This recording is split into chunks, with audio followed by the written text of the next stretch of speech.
Hello and welcome back to Last Walks blog. I am here with my latest weekly rambling, where I am after our 2-0 League Cup defeat to Reading. I'm just going to go through my assessment of the team performance individually, just give a rating for each player and a little bit of comment on them. So obviously starting in goal with Thomas Holy. Despite the fact we've lost the game 2-0, may sound a little bit strange to say it, but he wasn't actually as busy as he was at Doncaster on Saturday. Obviously, he's been beaten twice, but by two very, very good goals from a Reading point of view. Certainly no blame attached to his name for either of them. But then, other than their two goals, I can't really recall him having a save to make. In all honesty, so I'll probably give him a 6, mainly because, like I say, I don't think he's really had many touches of the ball with his hands. But he has been beaten twice at the end of the day, and we've lost the game. But like I say, through no fault of his own. But yeah, he wasn't as busy tonight as he was on Saturday, which in a way is no bad thing.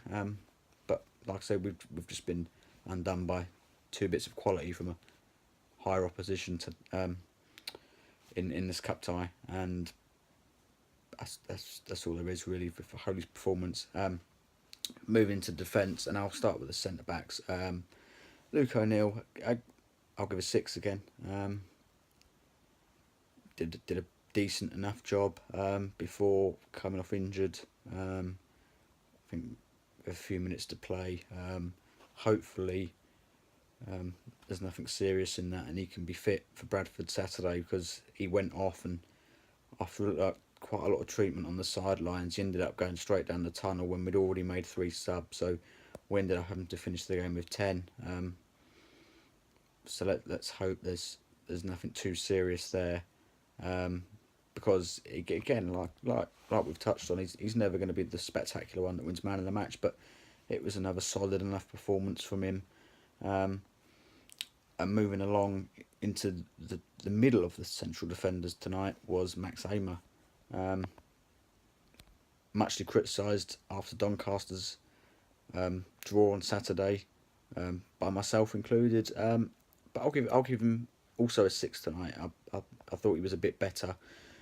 Maybe it's because playing as the central centre back that maybe it's not quite as easy for him to get caught in behind by forwards that maybe make diagonal runs wide.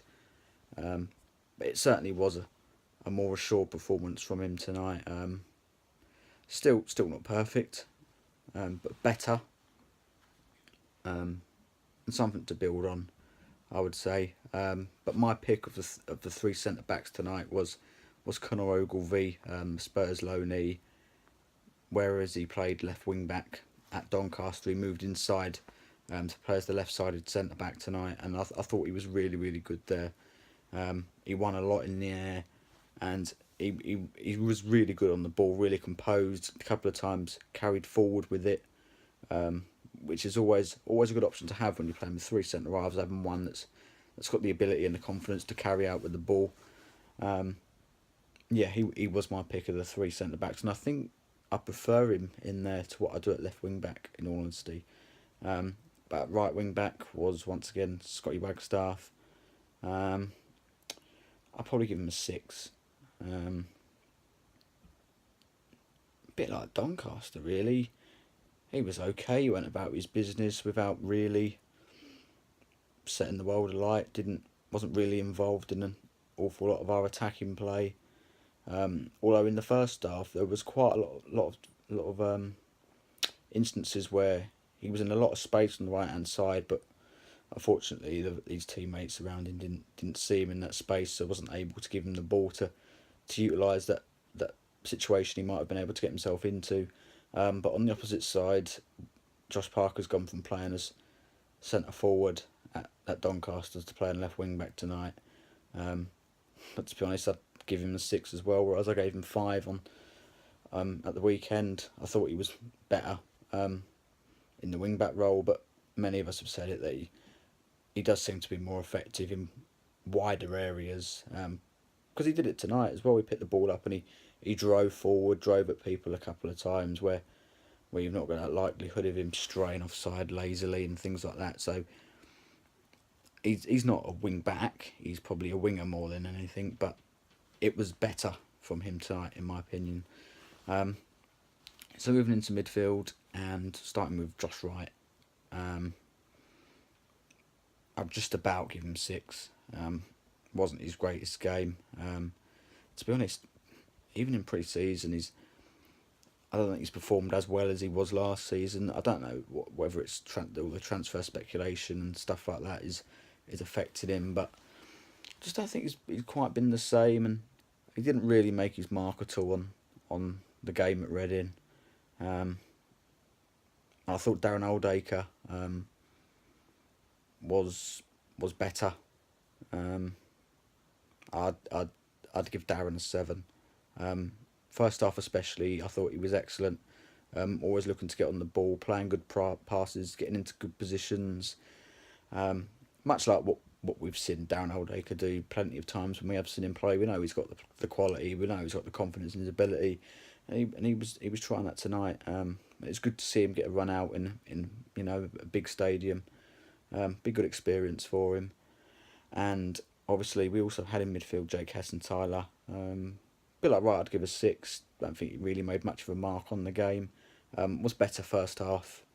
He did make a couple of nice forward passes, long ones at that in the first half, which nearly got us in.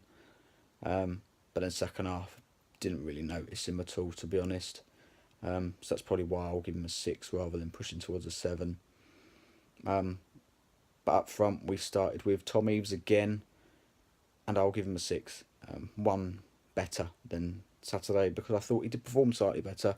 Unlucky not to score. Well, maybe he should keep it lower, and if he does, he probably finds the back of the net. But he's absolutely thundered this strike on goal from about 8 yards, and to be fair to the Reading goalkeeper, he's not only has he got to it, but he's got a very, very strong hand on it to tip it wide. But I thought he got involved in play a bit more tonight. Eaves, he won a couple of headers, which he didn't really do on Saturday. But the frustrating thing with him is that he gives away a lot of really, really needless fouls, and for me, he doesn't challenge in the air as often as he should for someone of his size. For me, too many times he just stands there and watches the defender come over the top of him and win the ball, whereas I think he needs to be making more of an effort to at least try and put the defender off of everything else, and then gives us more chance of picking up the pieces and the second balls. But finally, Greg Cundall partnered him tonight, making his senior start for Gills. I think his very first one. I'll give him a 6 as well.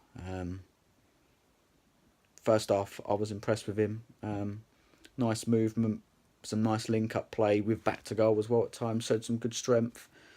And was involved without really looking like scoring, as say about the whole team for 95% of the game, to be honest. Again, like most of the team, second half he faded and then was eventually taken off. But a reasonable start from Greg, and I'm sure he will get more chances as the season goes on, and as a youngster coming through, that's what we'd like to see.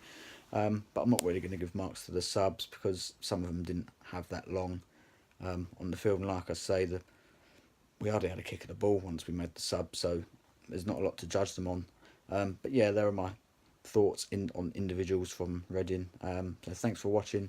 Thanks for keep liking, keep subscribing, and up the Gills.